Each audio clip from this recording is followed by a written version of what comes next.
maayos na infrastruktura tulad ng kalsada, tulay, flood control at water resources development system. Ilan lamang po yan sa mga bagay na malaking nakatutulong po sa kaunlaran ng isang bansa. Ang pagiging sapat o kakulangan ng mga ito ay sinasabi rin na ikabibilis ng ating progreso sa ekonomiya ng isang lugar. Magandang gabi po. Ako si Gio Tingson. Ito ang Gov at Work. Samahan niyo kami para sa kusang loob na pag-uulat ng ating mga lingkod bayan. Ang guest cabinet member natin tonight ang namumuno sa isa sa tatlong departamento ng pamahalaan na nakatutok sa pagpapagawa ng mga major infrastructure projects sa bansa. Ito rin ang tinuturing na engineering and construction arm ng ating gobyerno.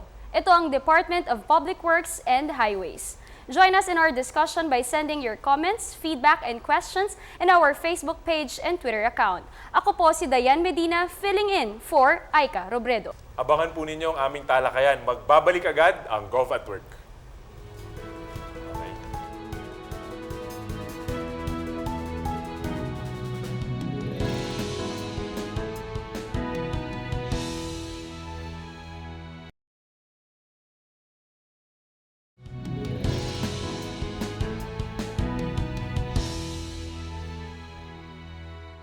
Isang bihasang industrial engineer at lingkod bayan. Pangunahing advokasya niya ang malinis at tapat na pamamahala.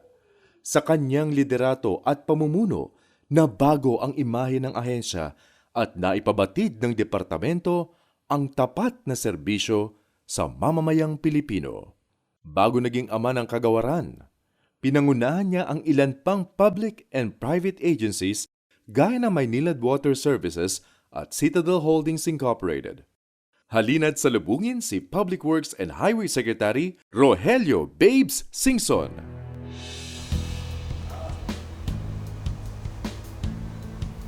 Welcome back po sa Gov at Work. Malugod naming pinapakilala sa inyo si Secretary Rogelio Babes Singson mula po sa Department of Public Works and Highways. Sec, magandang gabi po. Good evening, Gio. Good evening, Secretary. At syempre, para umpisahan natin ang itong ating katanungan. Sir, alam naman natin ang DPWH ang isa sa pinakamalaking ahensya po ng gobyerno at annually, Gio, sila rin ang may pinakamalaking budget na nakukuha. Siguro, sir, para sa benefit ng mga viewers natin, maaari niyo pong i-discuss sa amin yung mga kasalukuyang proyekto po ninyo, pati na rin yung status po nito. Well, ang napakaliwanag ng aming programa magmula nung pumasok tayo, no, at linatad na namin yan hanggang 2016, no, para naintindihan ng lahat ano yung priority namin at hindi tayo kung saan-saan pumupunta taon-taon. No? So ang ilinatad namin dyan hanggang 2016 is improve the quality and safety of our national roads. No? Ganun lang kadiretso. Ang ating national roads is 31,600 kilometers. No? Unfortunately, nung nagsimula tayo, mga 30% niyan ay hindi pa paved or either graba yan, no? O hindi pa nabubuksan yung mga national roads. Isipin mo, national road pero graba pa, no? Nakakahiya, no? So, ang naging priority namin is ayusin yan, i-pave yan, gawing konkreto o aspaltuhin by 2016, no? So far nasa out of the 7,256 kilometers na dapat pa naming i-pave, no? Ang nagagawa na namin diyan by the end of this year is about 3,120 kilometers or 53% of our target. So the balance we will finish until 2016, no? Maliban diyan, second priority would be fixing yung ating mga tulay dito sa national roads, no? Kasi dito sa national roads natin, meron ka pang maaabutan mga kahoy, no? Meron ka pang maaabutan na kakabaka-baka, baka yung truck na dumaan dyan, malaglag bigla, ano? And yet, we consider them part of the national road network, no? So, ayusin namin yan. As far as the bridges are concerned, we have 13,800 linear meters of bridges that need to be converted to a permanent structure, no? So, riyan, 48% ang nagagawa namin. So, may balanse pa kami hanggang 2016, no? So, improving the quality and safety of our national roads is the first and foremost priority program. Pangalawa, we're now building up our flood control management system, no? Ibig sabihin, nilagyan namin ng priority ang 18 major rivers ng bansa, no? our 18 major rivers cover almost 50 provinces, no? Halimbawa, when we say Pampanga River Basin, no, magmumula pa yan sa bundok ng Aurora, pababa ng Nueva Ecija, Tarlac, Bulacan, no? So all the way yan, no? Now, ganun din sa Cagayan Valley, no? Cagayan River, ganun din sa Mindanao River. Ang daming probinsyang dinadaanan yan. To me, the best solution for flood management and water resource management is to do an integrated approach, no? Tignan natin kung saan natin pwedeng imbakin yung mga tubig na yan. Dahil pag inimbak mo yan, magagamit mo for irrigation, mini hydro, domestic use. Tapos, maiibsan mo yung pagbabaha sa baba, no? So, yun yung tinatawag naming integrated approach. So, that's the second major program, no? The third major program would be yung tinatawag naming convergence, no? Our first major convergence program is with the Department of Tourism, no? Dito sa sinasabi nung nakaraan, i-promote natin tourism. And yet, we're not putting enough investment, no? So ngayon lang kami nagkaroon ng what we refer to as TRIP, no? Tourism Road Investment Program, no? Na ang component nito is in-identify ng Department of Tourism alin yung mga priority destinations na gusto nating i-promote sa mga turista, whether domestic or foreign. At lalagyan namin ng kalye papunta ron. One classic example which I keep saying is, promote natin yung underground river. Ang papunta naman doon sa underground river, barangay road, na hindi man lang maayos, na bako-bako, na pagka nagpagsalubong yung truck, hindi makakapagsalubong, no? So yung mga ganon, ang example ko, no, na pinalaparan namin, ginawa naming National Road Standard, 6.5 meters wide, na pave, no, may shoulder. Ganon din sa papuntang Donsol, no? Yung mga pinopromote na tourism destinations, ang problema kasi yung dinadaanan ng papunta doon, mga barangay roads, no? Na kung ipaubaya mo lang sa LGU, wala naman silang kapasidad to undertake that, no? So, yun to me is a major breakthrough as far as tourism development. We're investing until 2016 about 53 billion pesos. Wow. We have spent already 26 billion, and this will entail developing about over 2,000 kilometers of local roads, no? Para ganun mapuntahan natin ng maayos yung ating mga tourist destinations, no?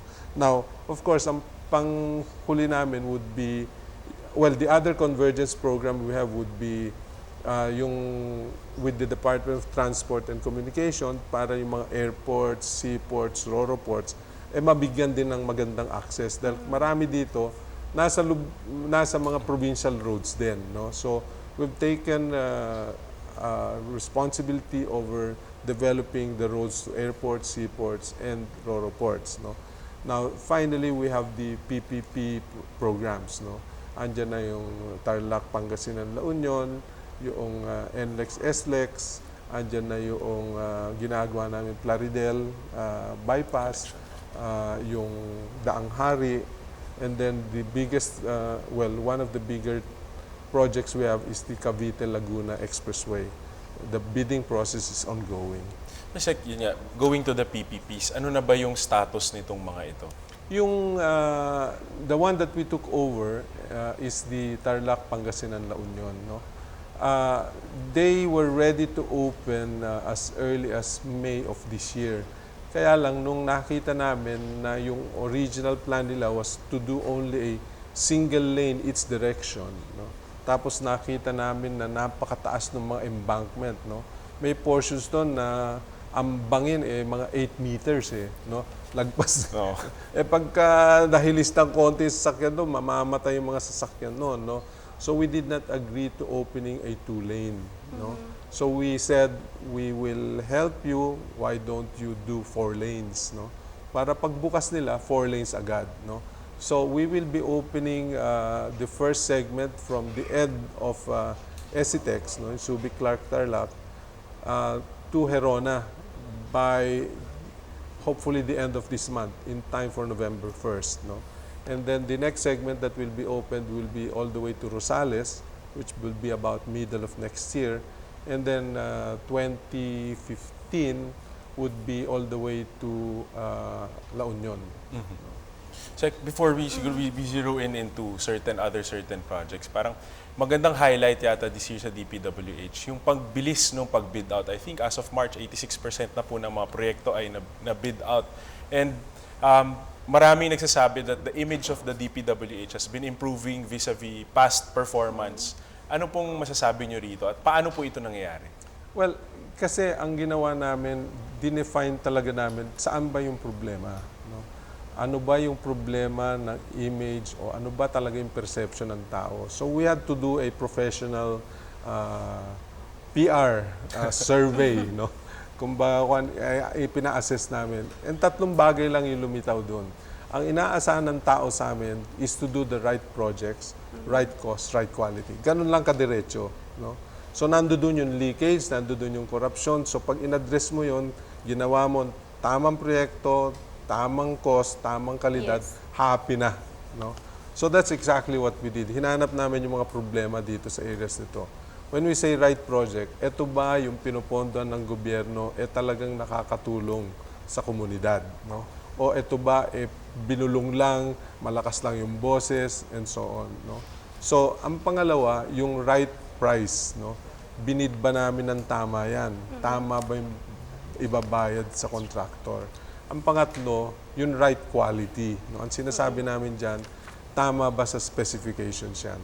So, we really evolve our management mantra na alam lahat ng empleyado na ito lang ang dapat niyong gawin. Right project, right cost, right quality. Yun na yung almusalin nyo, hapunan nyo, tulog kayo, yan ang isipin nyo. No? Actually, maganda yung mga proyekto nila dahil ang maganda sa DPWH, tinututukan nila, minamata kaagad nila yung problema at nasosolusyonan kaagad. So, actually, Gio, First segment pa lang natin to. oo, marami pa tayong mga tatalakayin. Kaya naman, syempre patuloy pa rin po kayong tumutok dahil marami pa tayong tatalakayin sa pagbabalik po ng Gov at Work.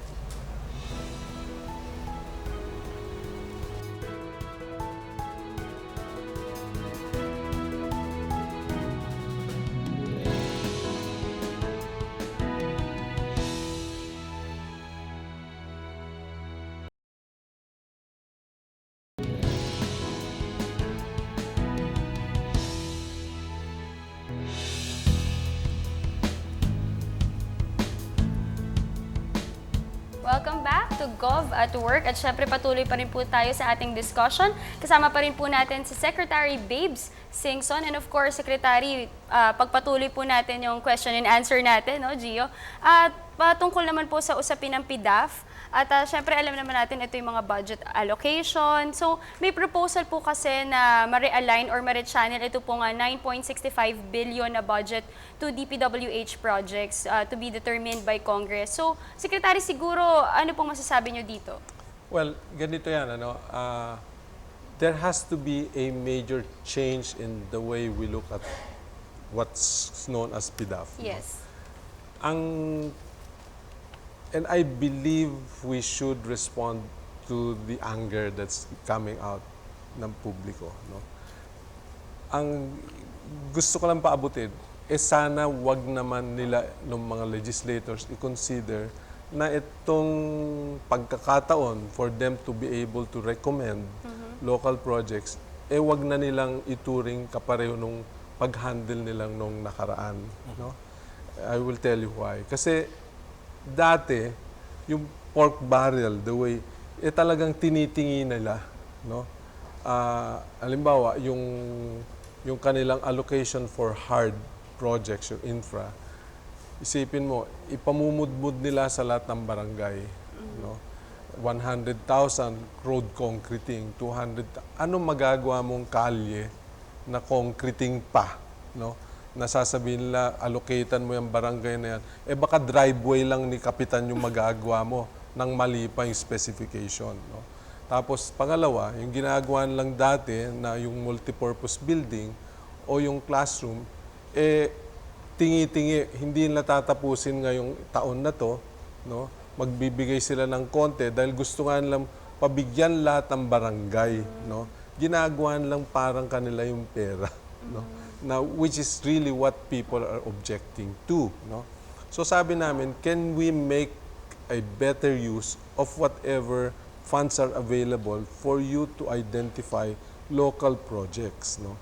So ang naging agreement, okay, they will be able to recommend, no? Again, this is not final, in the category of local roads and bridges. Naintindihan natin, halimbawa, yung binabanggit ko sa inyo kanina na local projects dun sa liblib na lugar, no, na wala namang pondo yung munisipyo pambagawa ng kalye, yung pwedeng irekomenda ni legislator, sige, tulungan namin yung munisipyong yan at gawa natin ng tamang kalye. No? So, local roads is one category. Pangalawa, yung multipurpose structures. Ano bang klaseng multipurpose? Hindi na pwede yung umpisahan mo ngayon, so dadagdagan mo next year, tapos pagdating sa panahon ng eleksyon, tatapusin mo. No? Ngayon, hindi kami papayag na hindi buong pondohan. Ibig sabihin, kung popondo kayo ng multipurpose, dapat tapusin nyo ng 1 taon. No? Hindi pwede yung titingi-tingiin nyo kami. No? So, malaking bagay kasi yon dahil kami inabot ng COA, yung sa COA report ng PDAF, dahil sabi nila, ang daming ginawang projects under PDAF na hindi tapos. No? Kasi nga ganun, tinitingi-tingi nila. No? So 3 taon tatapusin. So in the meantime, na inabot ka ng COA, marami siyang aabutan na 100% completed because that was the only amount that was released. No? So hindi tapos. No? Pangatlong kategorya would be yung classrooms. No? Ngayon, tungkol dito sa classrooms, they have to coordinate with DepEd. Hindi naman pwede na kahit na dahil Tegaron ka, hindi wala naman shortage ng classroom doon, pipilitin mong ilagay doon. No? Ilagay mo kung saan talagang may pangangailangan. No? So that's the third. The fourth is, fourth category would be level 2 and level 3 water supply. No? Marami pa tayong mga munisipyo at sitio na walang source of potable water. No? Hindi lang kami pumapayag na yung deep well yan. No? Ibig sabihin, may supply source ka at meron kang distribution system. No? Yung level 2, meron kang common faucet area. No? Hindi lang yung point source, kung hindi may distribution ka. Yung level 3, ang ibig sabihin nun, pasok na sa mga bahay. No? Yung pipe. So, yon ang 4 na kategorya as compared to noon na kahit ano pwede. No? At dati-dati, kahit anong amount, pwede. Ngayon, hindi na pwede yon. No? So, malaking pagkakaiba. No? In fact, there will only be 4 contract packages that we will be doing. Bakit? Dati-dati kasi, sabi nga, yung 20 million na, 2 tranches pa kasi yan. Out of the 40, initial release, 20. Tapos, hahatiin na lang ng tigwa 100. Isipin mo, mga 50 projects yun, no? Ang paggagawa sa amin. Sa amin, whether it is 100 or 10 million, pareho lang ang proseso nun. No? Ang laking abala talaga. Kaya, magmula noong 2010, sabi namin, pwede ba wag nyo nang ilagay ang pork barrel o yung PDAF sa budget ng DPWH. Ilagay nyo na sa ibang departamento yan. No? So, nasa DBM yun. No? So, hanggang ngayon, wala sa amin yun.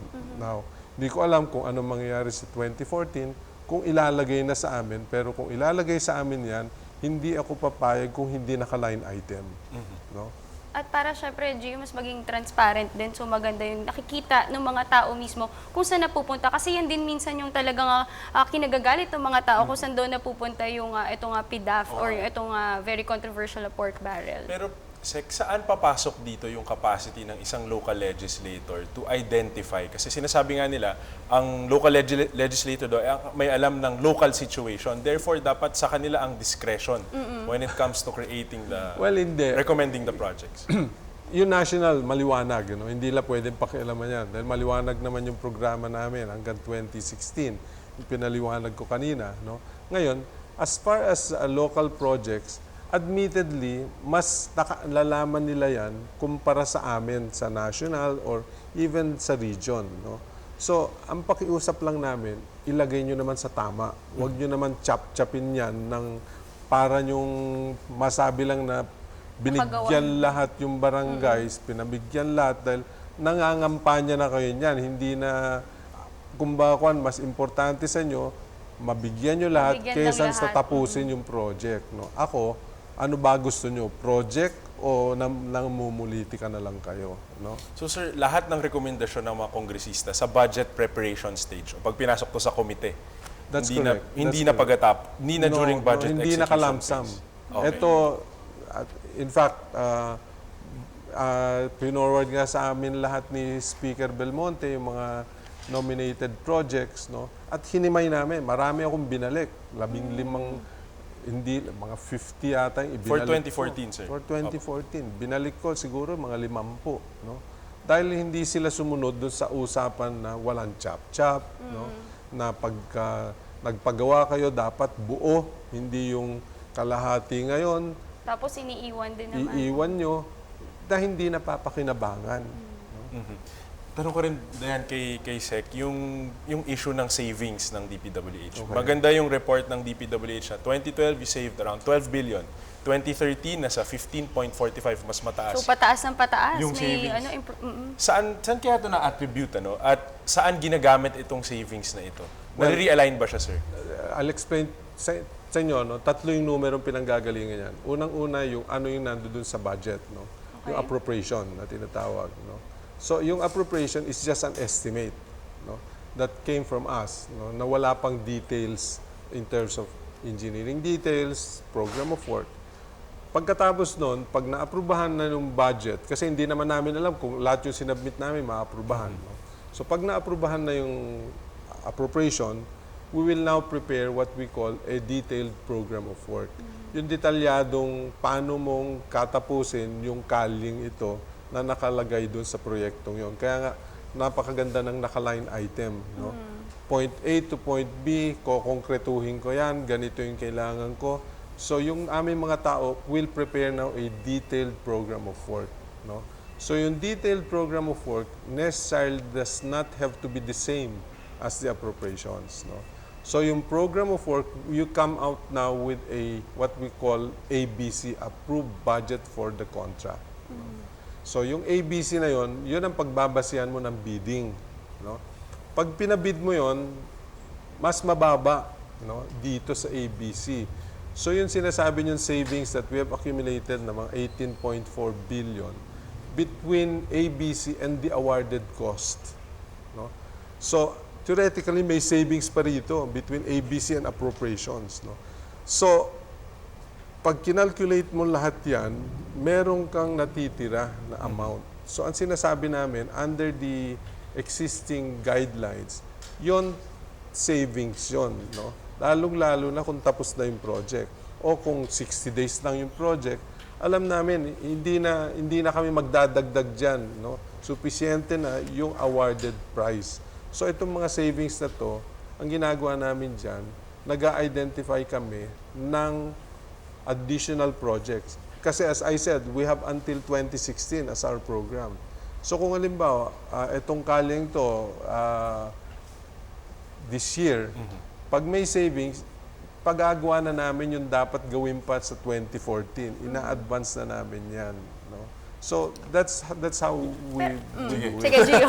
Hindi kasi ako kanina pa ako nag-iisip, Gio, dito. No? Kasi, Secretary, napapaisip ako, sa lahat ng budget na nasabi natin kanina, na allocated for DPWH, and sa lahat din po ng mga proyekto na nabanggit nyo po, iniisip ko lang, anong pinaka-priority or pinaka-tinututukan ng DPWH, yung para sa inyo pinaka-importanting unahin na proyekto? Yung ang national roads, Big ticket item Yun talaga. talaga yung improving pinaka... the quality and safety. No? Sa akin, I am emphasizing the safety. Maraming namamatay, no, sa ating mga kababayan because our roads are not safe. No?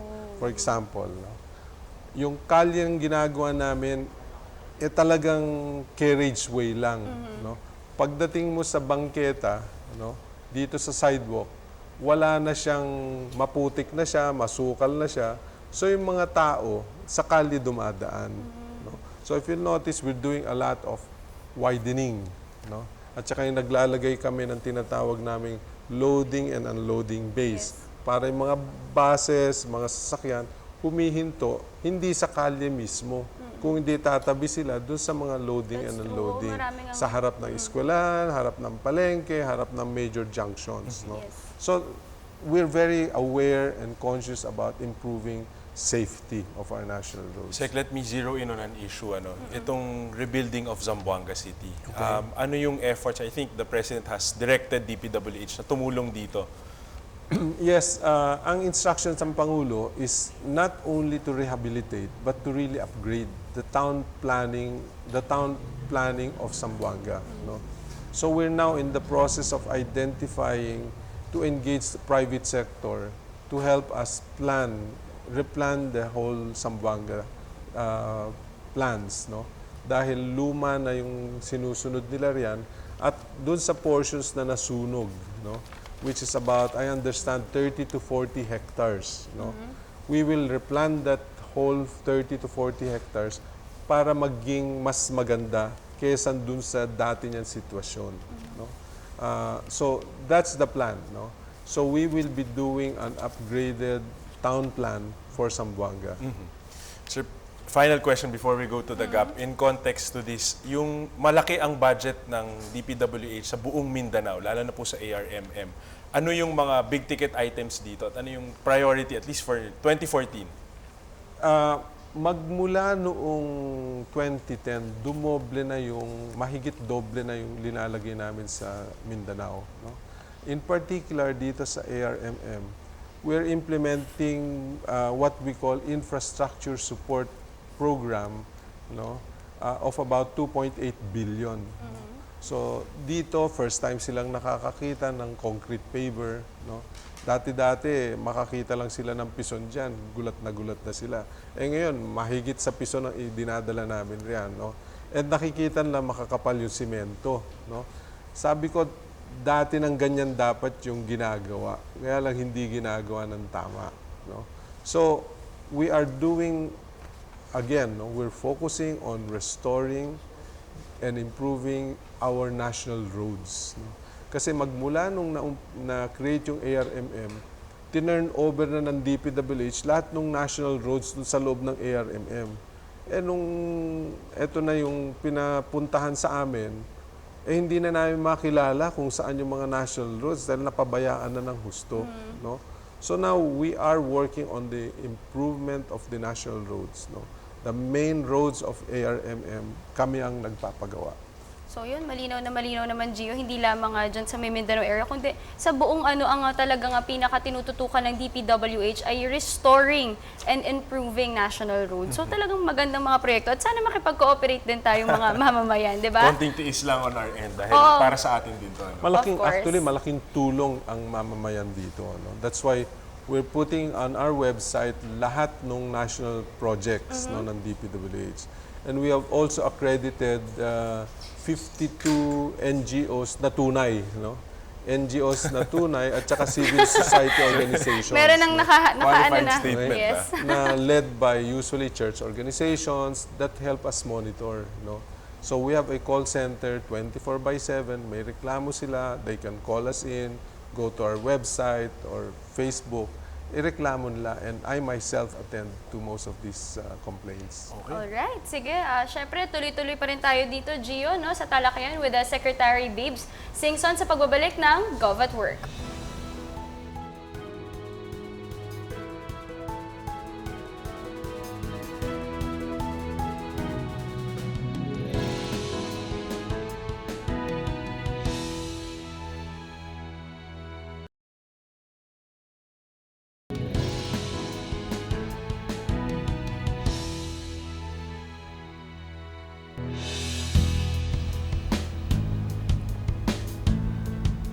You're still watching Gov at Work. Kasama pa rin po natin si Public Works and Highways Secretary Babes Singson.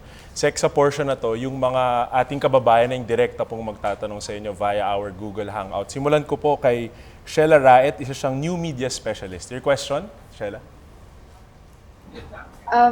Good evening po, Secretary. Nakakagulat lang po kasi yung pagbaha sa Subic dahil sa habagat yung last time po.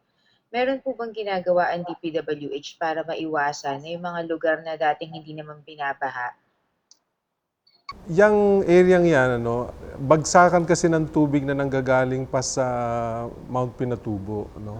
Yung mga lahar deposits na nandiyan sa taas ng Zambales Mountains, talagang mayat-maya bumababa yan pagka-saturated na yung lupa. Now, so tama sila, there has to be a continuing dredging of the main river there is Calaklan River. Uh, Unfortunately, yung naka-assign na dredger dyan, nasira. And since it's an old dredger, yung specific electronic device yan, wala nang replacement. But what we've done is we're now looking for a private sector who has a dredger so that we can continue the dredging of Calaklan River. But the bigger program that we have is to really address on a permanent basis. Kaya sinasabi namin integrated water resource management because we look at the source from upstream to downstream. There's a major program that is being proposed for ODA, Official Development Assistance, which is the Mount Pinatubo Urgent Mitigating Measures Phase 4.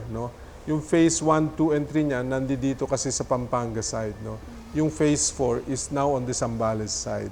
So we hope once that's in place, we should address the flooding in the Subic, Olongapo, and SBM area on a permanent basis.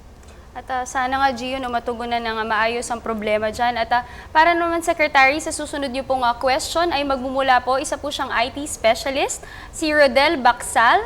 Hi, Rodel, your question for Secretary Singson. Sir, ang question ko po, paano po ba kayo nakikipagtulungan o nakikipag-coordinate sa ibang mga ahensya ng gobyerno, gaya ng MMDA, para maiwasan o masolusyonan kahit papaano ang matinding pagbaha at matinding traffic ngayong tag-ulan at panahon ng bagyo? Meron na tayong tinatawag na flood control master plan for Metro Manila and the surrounding areas. Ito yung napakalaking programa at nakikita namin, ito yung magbibigay ng permanenteng solusyon sa pagbabaha sa Kalakang, Maynila. Now, ang ginagawa namin ngayon, may short term, medium term, long term. So lahat ng short term, inuumpisa na namin. Ito yung napondohan ng 5 billion pesos starting last year. So we're implementing that 5 billion budget. Now, ano ba yung prinsipyo nito? Ang sinasabi natin, we have to make room for the river. Ganun lang simple yung prinsipyo nito.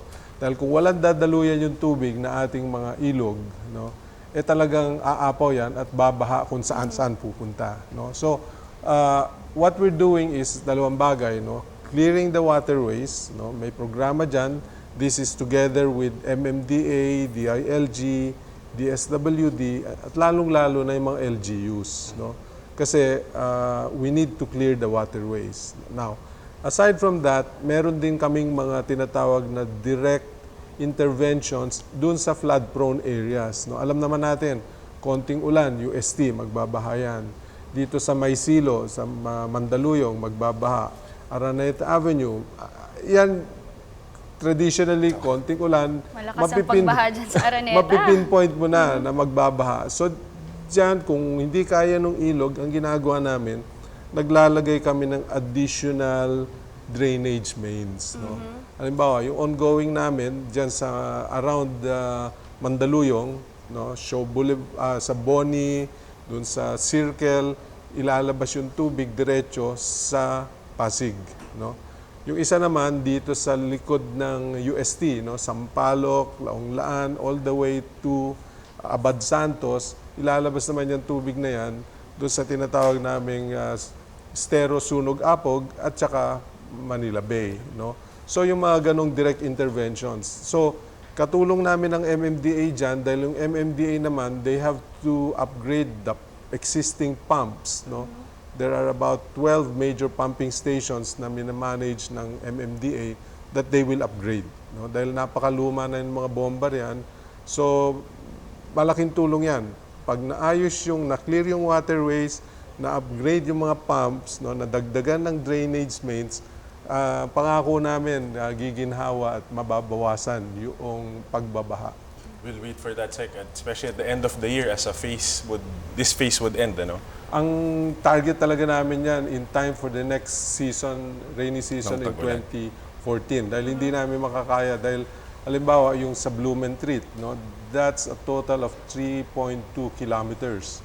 Sa ilalim ng main roads yan. No? So, manghihingi kami ng paumanhin dyan sa mga dumadaan dyan, Laong Laan, Bad Santos, traffic namang irereklamo lang. Kailangan tayo mamili. Ano? Pagagawa nyo ba sa amin yan? At magsasakripisyo tayo ng 1 taon para maibsan yung pagbabaha. Okay.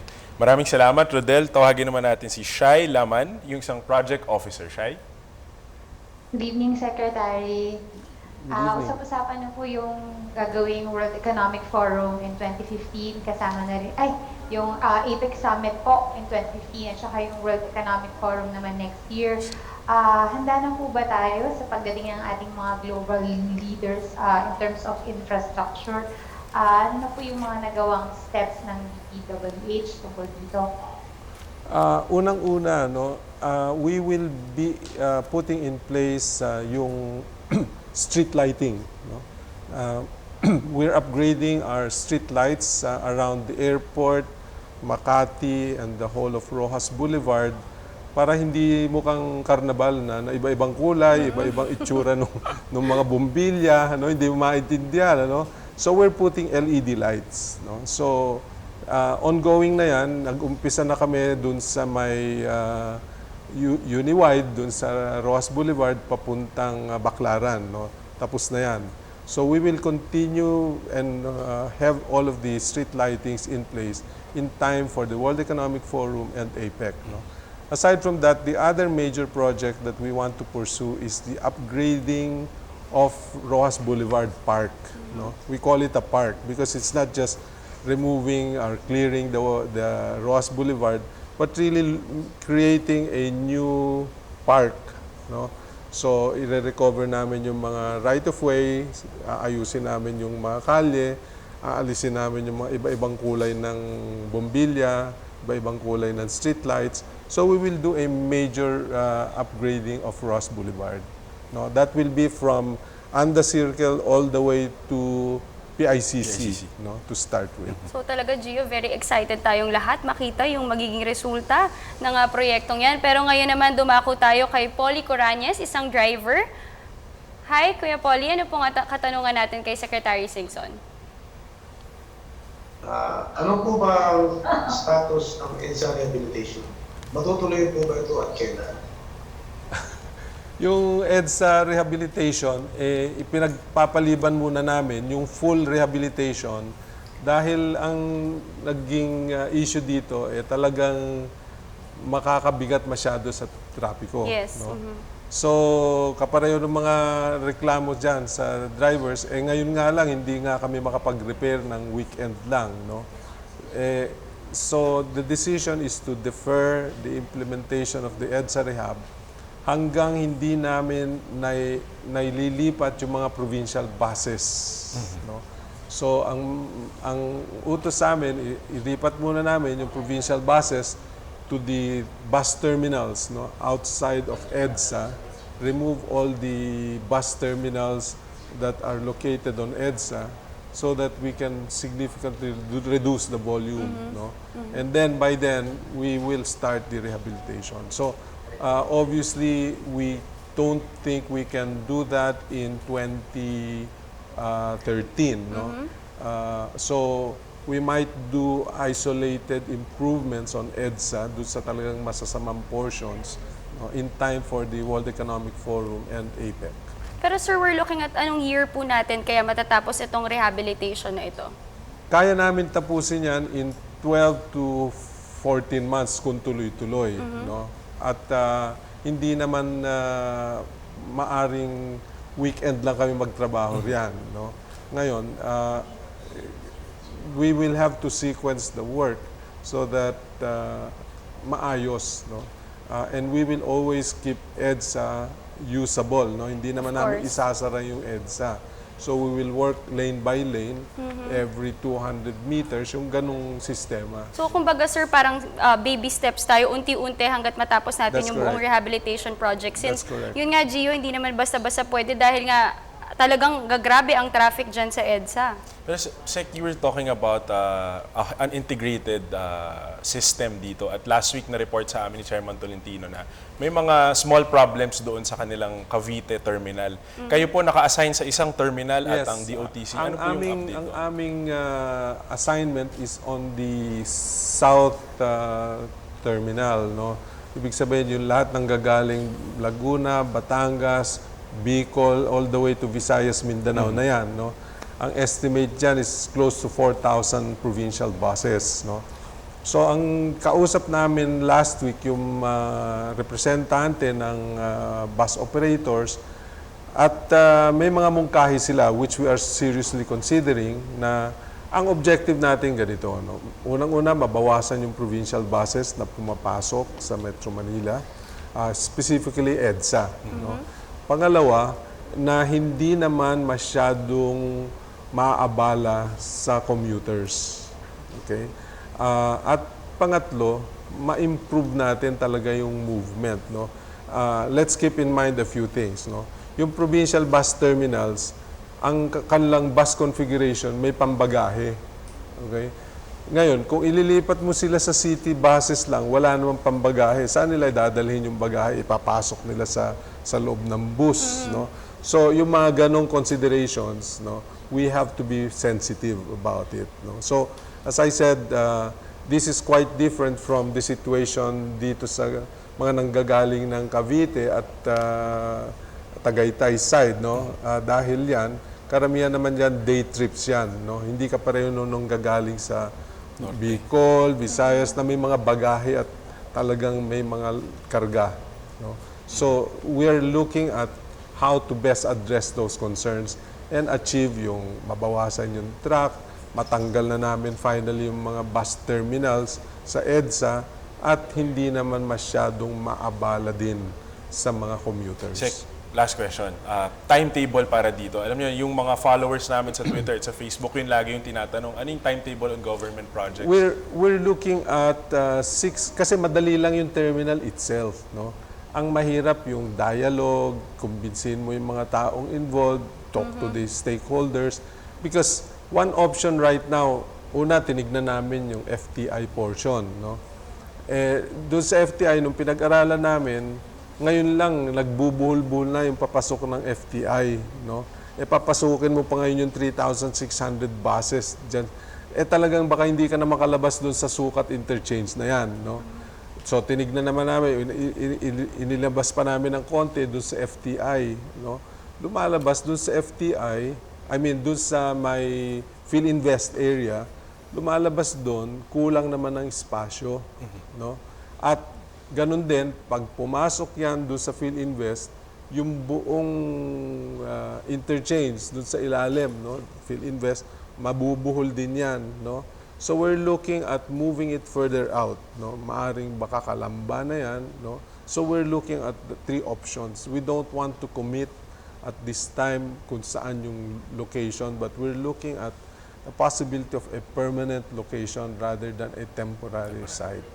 Sir, nasabi nyo kanina na hindi naman ito agad-agad dahil nga may mga tinitingnan din tayo mga factors. Pero sir, Yes. ano po bang kalimitang problema nito? Ito po bang may mga umaalma po mismo itong mga bus drivers o may mga ari ng mga bus? Or matagal talaga ang proseso nito? Well, siyempre may aalma dyan na mga bus operators na may mga prangkisa, no? But we're trying to address their concerns na hindi naman masyadong either mabawasan yung kinikita nila or gumanda pa yung operations nila dahil mas mabilis yung turnaround. Yes. No? Actually, yung provincial buses, kung pwede lang, mabilis yung turnaround nila. No? Ganon din ang city buses. No? So, we're trying to address all the concerns. No?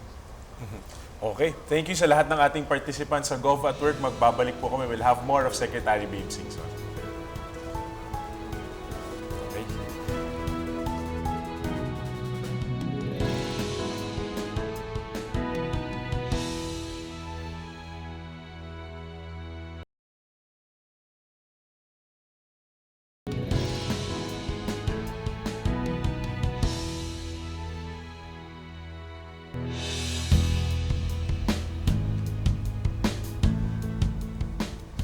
Welcome back po sa Gov at Work. Kasama para natin si Secretary Babe Singson mula sa DPWH. Of course. Punta naman tayo sa lighter side ni Secretary. Nako, my favorite. Eto na. Meron tayong online question, sir. Simulan ko na. Regardless of distance and cost, if you can build a bridge that can connect 2 towns or cities, where will it be? Cebu, Bohol. Cebu at Sarap Bohol. nun, ah. Oo. Bakit, sir? Maganda yung synergy nun eh. Aside from doing a road, you can also harness the water resources of Bohol to provide Cebu. No? Aside from that, of course, the tourism synergy Yes. of Bohol and Cebu. Secretary, what is your greatest accomplishment? Well, I think I'd like to live as my greatest accomplishment, no, being able to transform DPWH, no, from a notoriously corrupt agency to an agency that's more or less neutral. No, I'm not saying I'll be able to correct everything, no, because they've been so used to decades and generations of doing things. No, but I think I'd like to leave DPWH for the benefit of the professionals. No, we have something like now close to 19,000 employees. No, karamihan dito are professionals. No, and I think I'd like them to be proud to be an employee of DPWH. Imbis na ngayon na iba doon nakakahiya. No, na pag tinanong, ang itatanong, yaman mo na siguro. Ang susunod na tanong. May ganong notion na. Pag tinanong sa'yo, tiga DPWH, ang yaman mo na siguro ngayon. Ganon yung susunod na itatanong eh. So, for the sake of the employees no, who are really professionals, I'd like to leave them a good organization. So you're on the right track. Ito naman. What would you consider your most treasured possession? My family, of course. Oh. My family. Siguro ito naman, Secretary, nakita naman natin yung galing at talino nyo. Meron pa po ba kayong hinahangad na talento? I'm sure nasa inyo na po lahat, Secretary. I wish I could sing good. Siguro, sir, can you give us a sample? Siguro, Secretary, give us a Nangahangad na sample. ako eh. Sige na, sir. Ito na lang. What is your most marked characteristic? Well, I want to be known as a good Christian disciple. I really am here because I want to serve God and country. Yun lang. Ito naman, Secretary, what makes you laugh? Pag kayong mga apo ko na 4 na lalaki, talagang magulong-magulo na. At saka pwede mo nang iwanan sa kanilang mga ama. Mukhang spoiled ang iyong mga apo, Sek. Hindi naman. Okay, sir. Maraming salamat. Marami kaming natutunan ngayong Oo, ang araw. dami-dami. Thank you so much Your- for joining us. Your final message, sir. Well, to me, it's important na as we try to reform government bureaucracy, no, na yung mamamayan, yung ating mamamayan get involved. No? Hindi pwedeng sabihin lang nila na, may proyekto rito. They have to know. Dapat alamin nila magkano ba yan, sino ba yung ginagawa bang tama. Ito yung nangyari nung nakaraan. Binaliwala natin. Hindi natin alam kung magkano na pala yung inubos sa Malampaya funds, magkano na yung inubos sa congressional insertions, magkano na yung inubos yan sa PDAF na yan. Tapos ngayon, nagkagulo tayong bigla. No? So, wag na nating hayaan magkagulo ng ganyan. No? Alamin natin, nasa website natin, lahat ang mga pinupondohan.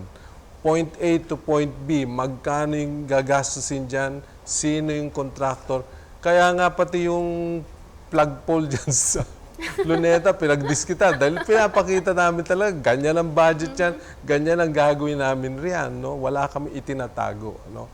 So sana maging yung ating mamamayan talagang makialam, no? Huwag nilang pabayaan na yung ating pera ng bayan waldasin lamang, no? Tignan nyo na ilagay sa tamang proyekto at tama ang pagkakagawa, ano? Yun lang. Maraming salamat, Sek. Alright. Thank you. Thank you very much. Thank you, sir. Okay. Once again, thank you to Secretary Babes Singson at maraming salamat sa inyong panonood. Ito ay isa na namang episode ng Gov at Work, ang taus-pusong paglapit sa inyo ng pamahalang Aquino sa pamamagitan ng telebisyon at social media. Inyo rin po mapapanood ang aming mga previous Gov at Work episodes sa rtvm.gov.ph. Abangan po ninyo kung sino ang susunod na cabinet member na magre-report sa inyo sa kanilang pagkilos at serbisyo para sa ating bansa. Magpadala lamang po ng inyong mga katanungan sa aming Facebook at Twitter accounts o makipag-usap via our Gov at Work Hangout. Kasama si Dean Medina for this episode, ako po si Gio Tingson. Ito ang Gov at Work.